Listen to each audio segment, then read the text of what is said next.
আমরা খুব উদ্বেগের সঙ্গে লক্ষ্য করছি, আমরা অত্যন্ত উদ্বেগের সঙ্গে লক্ষ্য করছি যে যারা ফ্যাসিবাদের দোসর, যারা ফ্যাসিবাদের সঙ্গে সরাসরি জড়িত, তারা এখনো বর্তমান সরকারের বিভিন্ন কর্মকাণ্ডের সাথে জড়িয়ে রয়েছে। কারণ আজকে আমরা আমাদের দলীয় সিদ্ধান্তের কারণে আমরা মামলা করি নাই, যে মামলা করতে গিয়ে মামলার মধ্যে অনেকেই নিরপরাধ ব্যক্তিও জড়াতে পারে, এটা নিয়ে প্রশ্ন আসতে পারে, কথা আসতে পারে। বিগত 15 বছর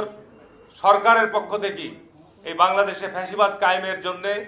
সরকার মামলা করেছিল, কিন্তু আজকের এই অন্তর্বর্তীকালীন সরকারের প্রধান দায়িত্ব এবং কর্তব্যই ছিল যে বাংলাদেশে ফ্যাসিবাদ মুক্ত বাংলাদেশ গড়তে হলে এই ফ্যাসিবাদের দোষরদেরকে আইনের আওতায় নিয়ে আসা। কিন্তু সত্যিকার অর্থে দেখেন যে বাংলাদেশের সাবেক প্রধান বিচারপতি খায়রুল হক, খুব উদ্বেগজনক খবর পেলাম যে কয়েকদিন আগে নাকি সে চলে গেছে এখন দেশের বাইরে,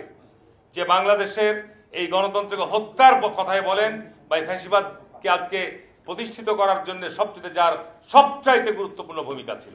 বিচার বিভাগকে ধ্বংস করা যার সবচাইতে ন্যাক্কারজনক ভূমিকা ছিল, অথচ এখনো পর্যন্ত তার বিরুদ্ধে কোনো আইনানুগ ব্যবস্থা গ্রহণ করা হয় নাই। আমরা পত্রপত্রিকায় দেখছি, গণমাধ্যমে দেখছি যে ফ্যাসিবাদের দোষরদের যে বিপুল সম্পদের বহর, এই সম্পদ এখনো রাষ্ট্র বাজেয়াপ্ত করে নাই। বেনজিরের সম্পদ, হারুনের সম্পদ, বিপ্লবের সম্পদ, এই ধরনের ফ্যাসিবাদের দোষরদের যারা পালিয়ে আছে তাদের সম্পদ এখনো রাষ্ট্রীয়ভাবে বাজেয়াপ্ত করা হয়নি।